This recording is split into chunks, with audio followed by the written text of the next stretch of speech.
요한복음 8장 16절에서 우리 25절까지를 보시겠습니다.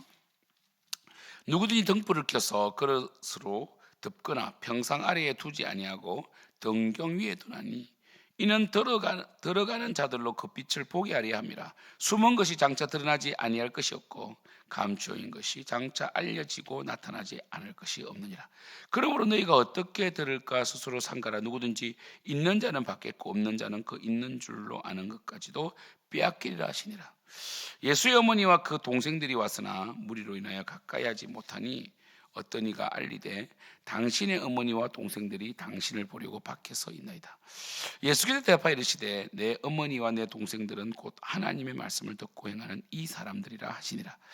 하루는 제자들과 함께 배에 오르사 그들에게 이르시되 호수 저편으로 건너가자 하시매 이미 이에 떠나 행선할 때 예수께서 잠이 드셨더니 마침 강풍이 호수로 내리치매 배에 물이 가득하게 되어 위태한지라.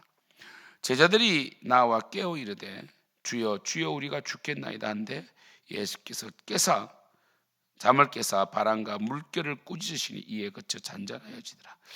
제자들에게 이르시되 너희 믿음이 어디 있느냐 하시니 그들이 두려워하고 놀랍게 여겨 서로 말하되 그가 누구이기에 바람과 물을 명하여 순종하는가 하더라. 아멘. 우리 오늘 이 누가복음 8장 말씀은 어제 씨 뿌리는 자의 비유와 연결되어 있습니다. 특별히 마태복음은 13장의 비유를 다 모아 놓았죠, 그죠? 그래서 굉장히 한 7개 정도입니까 비유가 나오고요. 이 누가복음은 딱 짧게 이야기하는데 예수님이 비유로 말씀하시는 것은 그죠?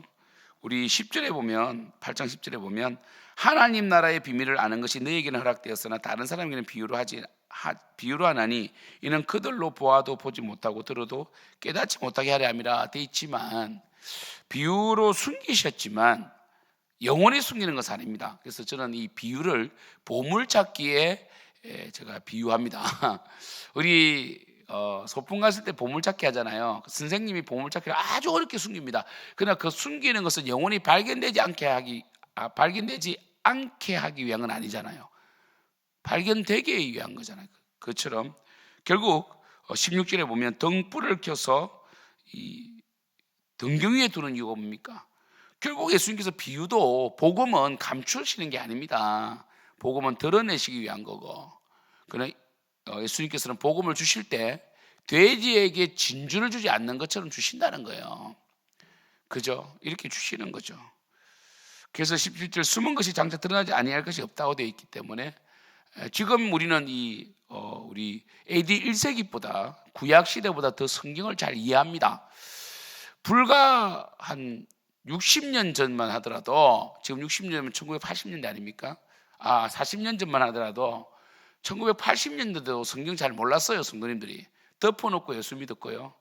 그래도 참 순수했어요. 순수했어도 지금처럼 지성적이지 못해서 성경을 그렇게 많이 이해하지는 못했지만 열심히 성경을 읽고 하셨던 거 기억납니다.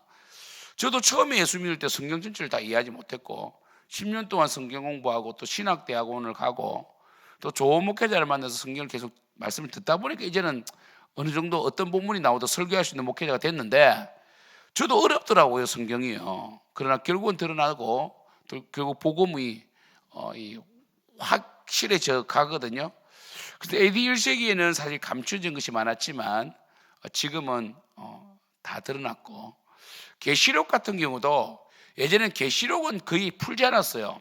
그러다 보니까 오히려 이단들이 계시록을 가지고 장난을 쳐서 많은 이 전통 교회에 있는 성도들을 미혹해갔죠. 근데 그들이 이단에 미혹되는 사람들은 바른 신앙이니까 정말 택함받은 자니까 우리가 의구심을 가지는데, 여하튼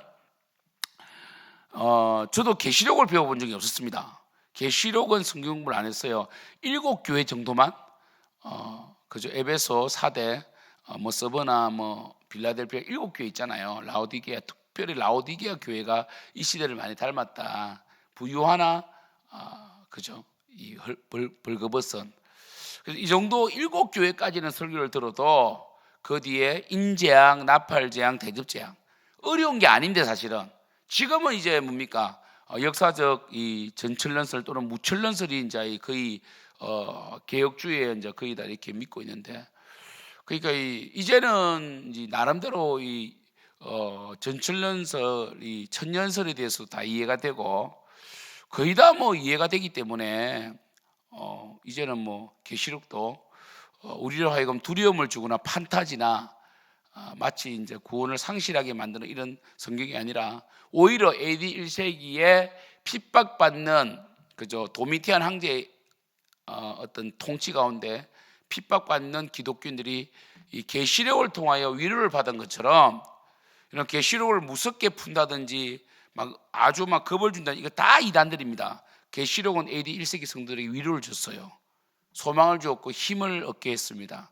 그처럼 지금도 계시록은 믿는 자는 구원을 받는다, 끝까지 견디게 된다.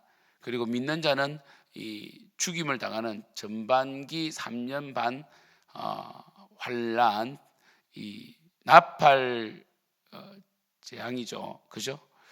나팔 불 때 재앙이 있지만 일곱째 나팔에 호련히 변화되어 예수님께서 재림하시고 그 다음에 휴거가 되고 남겨진 이 자들은 대접장을 받게 되고, 대접장 이후에 이 공중에서 밑으로 내려와서 천년 동안 왕노릇하는, 그리고 마지막에 이 잠시 이 사탄이 놓이지만 그들은 뭐 쇼에 불과하다, 거의 뭐 하늘에서 불이 내려 다 타버리고요. 결국 그것은 바로 끝까지 마귀는 믿는 자들을 괴롭힌다, 이런 의미를 가지는 겁니다. 그래서 백보자 심판이 있고 새하늘 새 땅, 너무 쉽거든요. 이제 프레임이 저도 제 머릿속에 들어있을 정도잖아요. 근데 예전에는 굉장히 어려운 성경이었어요. 그러니까 결국 드러나잖아요, 그죠? 드러나는 것이다. 그리고 예수님께서 이 육신적인 동생들이 있었거든요. 그래서 예수님의 어머니와 동생들이 심지어 이 친척들이 예수님 미쳤다 했지만 예수님께서 하나님 뜻대로 하는 자가 내 가족이다, 영적인 가족을 이야기하셨고, 그리고 이 제자들은 참 이 믿음이 없어서 예수님께서 병자를 고치시고 이렇게 권세 있는 말씀을 하시는데도 제자들은 믿음이 없어서 예수님을 태워가는 배가 이 갈릴리 바다가 굉장히 풍랑이 많이 나거든요. 광풍으로 이 배에 물이 들어오고 뒤집히게 됐을 때 예수님 주무시고 있었다는 거예요. 그럼 예수님 깨워서 예수님 강풍이 옵니다 하면 예수님이 잠잠케 하실 수 있는 창조주 하나님이신데, 그들은 결국 해볼 거 다 해보고 마지막에 예수님을 깨우셨을 때 예수님께서 너희 믿음이 어디 있느냐 이렇게 말씀하셨다는 거죠. 꾸짖으셨다. 그래서 예수님께서 이 바람과 물길도 꾸짖으셨지만 믿음 없는 제자들도 꾸짖으셨다. 그래서 이렇게 세 가지 본문이 오늘 나오는데, 적용한다면 첫 번째는 뭐냐면 비유는 복음은 드러나는 것이다, 전파되는 것이고 숨겨진 것이 아니다, 이거 아셔야 되고, 그래서 여러분들도 복음을 전파해야 됩니다. 여러분 알고 있으면 안 돼요. 두 번째는 이 하나님의 뜻대로 행하는 자가 하나님께서 말씀하시는 영적 가족이다. 육신적인 가족도 중요하지만 하나님의 뜻대로 행하는 영적인 가족이 중요하다는 것과 영적인 것이 중요하다는 것이요, 그죠? 그리고 세 번째는 뭐냐면 이 배는 공동체를 상징하거든요. 한 배를 탔다, 우리도 그러면 한 배를 탔다 이런 말 하잖아요, 그죠? 이 배는 예수의 공동체인데 예수님께서 저편으로 건너가자 하셨는데도 불구하고 풍랑이 있다. 예수님이 가시는데도 풍랑이 있다는 것은 뭡니까? 마귀의 역사가 있다, 방해 세력이 있다는 거예요. 복음을 전하고 하나님을 섬길 때 항상 방해의 역사가 있습니다. 그때 예수님을 의지하면 된다. 그리고 예수님께서 바람과 물결을 꾸짖으셨잖아요. 꾸짖는 것이 인격이 있다는 거죠. 바람과 물결 배후에서 역사하는 악한 영이 있다. 그래서 이 바다는, 물은 항상 예수님의 역사를 방해하는 존재로 나오잖아요, 바다는. 그래서 우리 계시록에 보면 바다는 더 이상 있지 않더라. 이 바다는 용이 사는 곳이다. 리오야단이 산다, 라합이 산다. 그래서 바다는 항상 하나님의 역사를 방해하는 존재다. 그래서 하나님께서 홍해를 가르시고 요단강을 거꾸로 물을 올리시 버리잖아요. 그것처럼 이 뭡니까? 하나님을 방해하는 요소가 있다. 우리가 복음을 전할 때 반대하는 역사가 있다. 그때 믿음을 가지고 예수님을 의지하면 예수님께서는 이 바람과 물을 잔잔케 하신다, 이렇게 말씀하시는 거죠. 그래서 여러분들이 이 세 가지 어떤 이 단락을 통해서 하나는 여러분들이 내가 얼마나 영적인 것에 관심이 있고 우리 교회 공동체 속에서 영적인 가족을, 셀원을, 셀리들을 사랑하는가, 아니면 정말 이 교회는 다니되 영적인 멤버십이 없는가, 이걸 좀 이런 부분에 또 묵상하셔도 되고, 또 하나는 내가 하나님의 말씀을 얼마나 더 적극적으로 보화를 캐내듯이 알려고 하고 있는가, 이렇게 또 묵상하셔도 되고, 끝으로 내 인생에서 하나님을 섬기고자 할 때 방해가 많단 말이에요. 이렇게 풍랑이 온단 말이에요. 그때 나는 믿음으로 이것을 극복했는가, 극복하고 있는가, 아니면 좌절하고 있는가. 나는 정말 어려운 문제나 인생의 고난이 올 때 예수님을 바로 의지하는가, 아니면 해볼 것 다 해보고 마지막에 예수님 그냥 의지하는가, 이런 것들, 나는 믿음이 있는가, 이런 것들을 점검하는 오늘 주일 새벽에 일찍 일어나신 우리 성도님들 말씀 묵상하실 걸 기도하고, 기억하십시오. 하나님의 일을 할 때 고난이 많아요. 마귀가 늘 방해하고 역사하거든요. 여러분, 믿음을 가지고 예수님을 의지함으로 승리하시기를 축복합니다. 기도하겠습니다. 하나님을 섬기고자 할 때에 방해가 있습니다.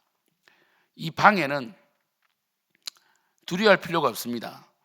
해볼 것 다 해보고 하면 안 됩니다. 예수님을 바로 의지하고 예수님께 동행함으로 어떤 어려움과 환난과 풍파가 온다 할지라도, 인생의 광풍이 불어도 예수님께서 잠잠케 하실 것을 믿고 사명을 감당하고 먼저 그의 나라와 그의 의를 구하는, 예수님께 기도하는 우리 성도들 되게 하여 주시고, 오늘 주일 예배 가운데 은혜를 주시고 새로운 영혼을 보내시고 놀라운 성령의 은혜 가운데 이 사사기 말씀이 들려지고 하나님께서 원하시는, 정말 하나님 기뻐하시는 승리의 삶을 살게 하여 주시옵소서. 예수님의 이름으로 기도드립니다.